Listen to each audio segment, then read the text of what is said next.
नमस्कार दोस्तों, कैसे हैं आप सभी लोग। आशा करते हैं बहुत अच्छे होंगे। यूं ही खुश रहें, मुस्कुराते रहें। इस बार मामला एक नया है और फर्जी अंक सूचियों से जुड़ा हुआ है। हम इस सीधे रैकेट की शुरुआत करें उससे पहले बताते हैं कि आखिर फर्जी अंक सूचियों को बनाने की जो शुरुआत है वह कहाँ से हुई। बात है साल 2012 के आसपास की, जब पटवारियों की भर्ती हो रही थी। यहाँ पटवारी की भर्ती होने के बाद जब जरूरत लगी डीसीए और पीजीडीसीए जैसे कंप्यूटर डिप्लोमा या डिग्री की, तो फिर कई आवेदकों ने अलग अलग यूनिवर्सिटी या फिर अलग अलग संस्थाओं से फर्जी अंक सूची बनाई और वह सबमिट करते हुए इस परीक्षा में पास होने का प्रयास किया। पूरे मध्य प्रदेश की बात करें तो जगह जगह जांच हुई और कई जो आवेदक थे, जब जांच में पाया कि उनके द्वारा फर्जी अंक सूची लगाई गई हैं, तो उनकी जो नियुक्तियां हैं उसे निरस्त कर दिया गया। हालांकि पटवारी जो चयन हुए थे वह अपनी लड़ाई लड़ते रहे, लेकिन अभी तक शायद उसका कोई हल नहीं निकला। लेकिन कुछ ऐसे भी थे जो सांठगांठ करते हुए आज भी अपने पदों पर जमे हुए हैं और उनकी अंक सूची मान्य कर ली गई। यह एक शुरुआत थी, लेकिन जब फर्जी अंक सूचियों की शुरुआत हुई तो यह सिलसिला अब थमने का नाम नहीं ले रहा। फिर चाहे रोजगार सहायकों की भर्ती हो या फिर भर्ती हो शिक्षकों की, और छोटी से छोटे पद आशा कार्यकर्ता से लेकर अब आंगनबाड़ी या फिर सहायिकाओं की भर्तियों में भी इन अंक सूचियों की स्थिति स्पष्ट होने लगी है। हाल ही में मध्य प्रदेश में आंगनबाड़ी कार्यकर्ता और आंगनबाड़ी सहायिकाओं की जो नियुक्तियां हो रही हैं उनमें कई तरह की अंक सूची सामने आ रही हैं। यह नियुक्तियां मध्य प्रदेश सरकार करा रही है, लेकिन जो अंक सूची लगाई जा रही हैं राजगढ़ जिले के जो आवेदक हैं वह कहीं ना कहीं अलग अलग जो प्रदेश के बोर्ड हैं उनकी अंक सूचियां प्रस्तुत कर रहे हैं, लेकिन वह सरकारी नहीं, निजी विश्वविद्यालयों की। तो ऐसे में सवाल उठता है कि क्या वे अंक सूची सही हैं या नहीं। इस पर जब हम जमीनी हकीकत जानने के लिए पहुंचे तो कहीं ना कहीं एक बड़ा फर्जीवाड़ा सामने नजर आ रहा है। हम मध्य प्रदेश के राजगढ़ जिले की एक जो इनसाइट स्टोरी है उसको कवर किया। यहाँ 501 जो आवेदक हैं वह पद हैं वह आंगनबाड़ी सहायिका के थे और 28 पद आंगनबाड़ी कार्यकर्ता के लिए। इसके लिए लगभग हर गांव या पद के लिए 4 से 5 आवेदन हर जगह से आए। यूं कह लें कि लगभग 550 पदों के लिए 2000 से 2500 आवेदन आए। लेकिन इनमें यदि फर्जी अंक सूचियों की बात करें तो जो खिलचीपुर और जीरापुर क्षेत्र है, यहाँ से मान लो भरमार सी आ गई। 70 से 80 अंक सूचियां ऐसी हैं जो कक्षा 12वीं या 10वीं की फर्जी तरीके से लगाई गई हैं और उन्हें जब जांच किया गया तो कहीं ना कहीं स्पष्ट हो रहा है कि यह अंक सूची गलत तरीके से पाई गई हैं और गलत तरीके से बनाई गई हैं। हम एक उदाहरण के रूप में बात करते हैं तो राजगढ़ ब्लॉक का एक गांव है, वहां की एक आवेदिका जब उनकी नियुक्ति नहीं होती तो वह उस शिकायत को लेकर आते हैं। यहाँ से हमारी पड़ताल शुरू होती है। जो आवेदिका है उनका कहना था कि मेरे 93% होने के बावजूद भी मेरा चयन नहीं हो रहा है।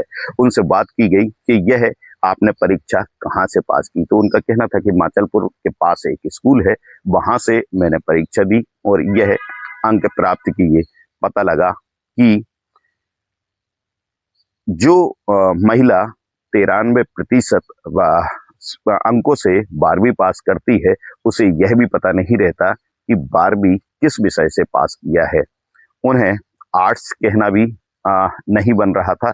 यहाँ दूसरा सवाल जब हमारा होता है उनसे किया गया, उनसे बात की गई कि आपने 5वीं और 8वीं कहाँ से पास की है या फिर 100 तक गिनती आती है क्या, तो उनके पास इसका कोई जवाब नहीं था। स्पष्ट था कि जो अंक सूची बनाई गई है वह फर्जी तरीके से बनाई गई है, क्योंकि जो व्यक्ति 5वीं और 8वीं नहीं पढ़ सकता वह 12वीं कैसे पास कर सकता है।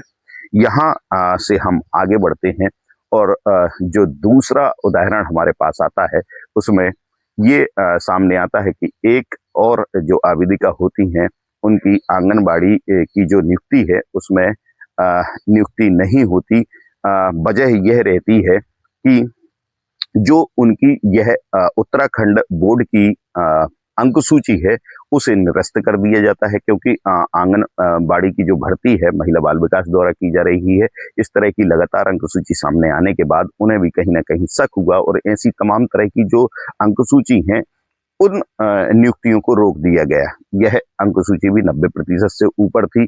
जब इस अंक सूची को निरस्त किया गया तो एक ही साल में दूसरी मध्य प्रदेश बोर्ड की भी अंक सूची आ जाती है। लेकिन सवाल उठता है कि वह अंक सूची पहले क्यों नहीं लगाई गई थी।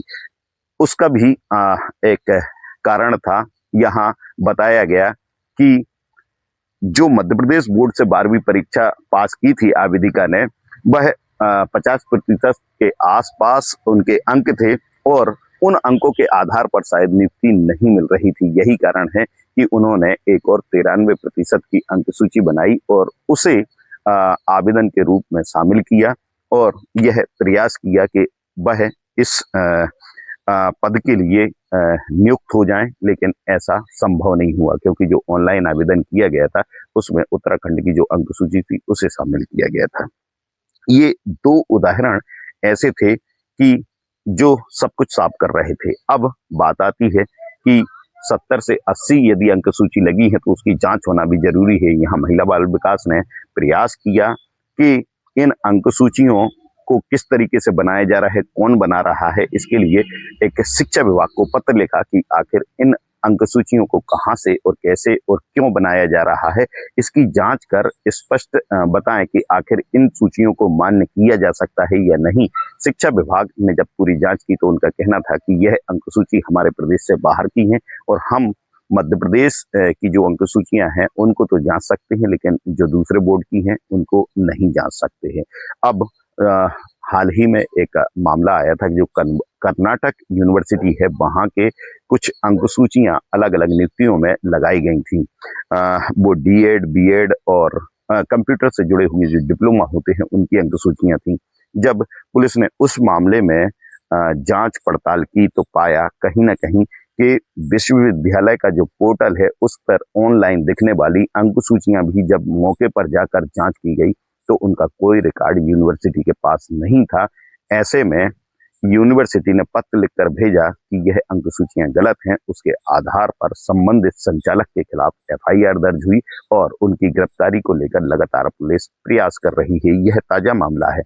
ऐसा ही अभी भी देखें तो जो अंक सूचियां आंगनबाड़ी कार्यकर्ता या सहायिका के पद के लिए लगाई गई हैं वह भी ऑनलाइन तो नजर आ रही हैं, लेकिन कहीं ना कहीं यह भी पूरी तरीके से फर्जी स्पष्ट होती हैं, क्योंकि ना तो कहीं इनके द्वारा परीक्षा दी गई है और ना ही इन्होंने कई आवेदक ऐसे हैं जिन्होंने पहली परीक्षाएं पास नहीं की तो कक्षा 10वीं या 12वीं पास कैसे कर सकते हैं। यहाँ जब सब कुछ स्पष्ट है अब सवाल उठता है कि यदि इसी तरह से अंक सूचियां बनती रहती हैं और जांच चलती रहती है तो जो भर्ती प्रक्रिया है एक तो वो भी लंबी होती है और प्रशासन के सामने भी एक बड़ा सवाल होता है कि आखिर यह हो क्यों रहा है। अभी तक प्रशासन पूरे मामले में जांच करा रहा है। महिला बाल विकास इस भर्ती प्रक्रिया में शामिल इन अंक सूची जो मध्य प्रदेश बोर्ड से बाहर की है उनकी जांच करा रहे हैं और हो सकता है जरूरत लगी तो एफआईआर भी करने की बात कही जा रही है। लेकिन जब सब कुछ स्पष्ट है तो फिर संबंधित बोर्ड को अभी तक यह अंक सूचियां क्यों नहीं भेजी गई हैं और इनकी सत्यता जानने के लिए वहां से जो जांच है वह रिपोर्ट क्यों नहीं मांगी जा रही। यदि जांच रिपोर्ट मांगी जाती है तो निश्चित रूप से इसमें भी कई लोग जो मध्य प्रदेश से जुड़े हुए हैं या मध्य प्रदेश में स्कूल या फिर अलग अलग संस्थाएं चला रहे हैं वह भी इस घेरे में आएंगे और उनके खिलाफ भी कार्रवाई होगी, क्योंकि वह फर्जी तरीके से एक आवेदक से 1 से 2 लाख रुपए तक इन अंक सूचियों को बनाने के लिए ले रहे हैं। यदि अभी इन पर कार्रवाई हो जाती है तो निश्चित रूप से यदि हम भविष्य को देखें तो भविष्य में यह क्रम शायद रुक जाए, क्योंकि इसमें न सिर्फ प्रशासन के सामने एक बड़ा सवाल होता है और कोई भी भर्ती प्रक्रिया में लंबी जांच प्रक्रिया शामिल हो जाती है, बल्कि उन भोले भाले जो आवेदक होते हैं उनके साथ भी एक न्याय होगा, क्योंकि कहीं ना कहीं रोज बेरोजगारी इतनी बढ़ रही है कि रोजगार की तलाश में वह हर कदम को उठाने के लिए तैयार हो जाते हैं, अपना मकान जमीन बेचकर भी इस तरह की अंकसूचियां बनाते हैं कि हो सकता है कि इस आधार पर उनको नौकरियां मिल जाए। लेकिन अभी हाल ही का जो उदाहरण है, 70 से 80 अंक सूची जब राजगढ़ जिले में लगी हैं तो शाजापुर, आगर और इसके आसपास जिले में भी यह रैकेट खासा पनपा हुआ है और कई लोगों ने इन अंक सूचियों का उपयोग किया है। सवाल यह है कि जिस तरह से मध्य प्रदेश के राजगढ़ में यह फर्जीवाड़ा रोका गया है, क्या आसपास के जिलों में भी इन अंक सूचियों पर आधारित नियुक्तियां रोकी गई हैं या नहीं? रोकना जरूरी है और उन लोगों के खिलाफ भी कार्रवाई जरूरी है जो इस तरह की फर्जी अंक सूचियां बना रहे हैं। इनसाइट स्टोरी के लिए भानु ठाकुर।